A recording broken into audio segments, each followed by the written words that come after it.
Ya erkek kız gidiysen. Ne ya da grid yok. Biz ne o medliyiz?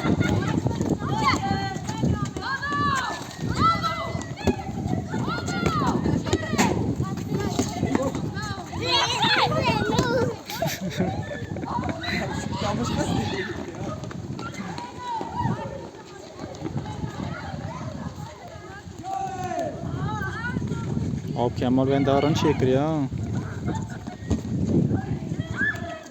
Bro, Raşit kızcı lavar antır lizan.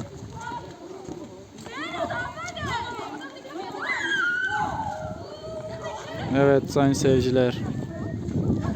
Gördüğünüz gibi hepsi birbirinden güzel oynuyor. En çok da kızlar.